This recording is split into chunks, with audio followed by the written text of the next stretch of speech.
Now to Marketplace. I do the most business of our entire year here. I get to see our tour operator clientele that I don't have the time or the opportunity necessarily to see throughout the year, so we really create our business opportunities right here at ABA. We had a great time, and the feedback we're receiving from you is fantastic. Joining me to talk about Marketplace is ABA President and CEO Peter Pantuso.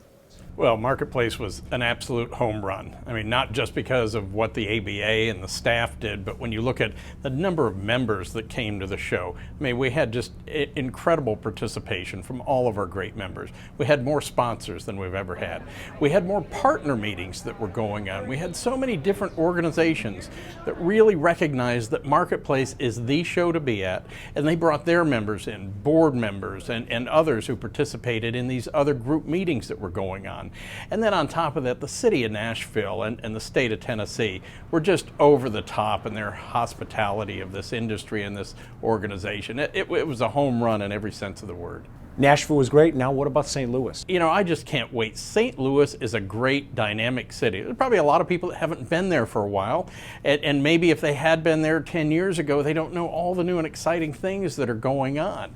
And I remember a conversation I had when I was leaving Marketplace at the airport. Somebody said, you know, we went to Nashville, we knew it was going to be exciting, and it was. And I think when people come to St. Louis not knowing maybe what to expect, they're going to find an incredible time, an incredible experience, great venues, and all the hospitality that you could ever hope for. Legislatively, there's also a lot going on here too. Yeah, you know, every number of years, Congress gets down to figuring out what are we going to do with infrastructure and our road system, and they just did it 2 years ago. They were about 4 years late in passing that legislation, so they're ready to do it again. And ABA is very much involved in the process. First of all, our lobbying team, led by Clyde Hart, is going to the Hill on a regular basis, meeting with members of Congress, especially those on the Transportation and Infrastructure Committee on the House side, the Commerce Committee and other committees on the Senate side, really letting them know the important role that the motor coach industry plays and what the needs are going forward to make us more efficient and to better serve the customer. Secondly, the Department of Transportation is putting together its wish list. Just the other day, I was participating in a group called MICSAC. ABA is the appointed bus representative on this committee, and it includes not only industry but labor, other segments of the transportation industry, and with our seat at the table, we're able to help craft the message that Federal Motor Carrier Safety Administration is going to propose to DOT and then to Congress in terms of their efficiencies and what they're looking for when it comes to reauthorization. Even though we're in the midst of winter, spring is coming soon, and that means hundreds of thousands of people coming to Washington on buses, but there's a potential big problem with parking here. Yeah, you know, the springtime is the busiest time of the year for the motor coach industry without question, and especially when you look at school groups and groups traveling for that senior trip or that class trip, or maybe their history majors and going to history sites, but the whole industry is engaged. It's almost impossible to find a coach that's not booked between March, April, May, and early June when school finally lets out for the summer. And so in Washington, just to give one example, we get about 1,000 motor coaches here a day during the peak period. There's not enough parking for these coaches. There's the little parking spots here and there. The National Park Service in their areas has had somewhere around a dozen or 15 parking spots.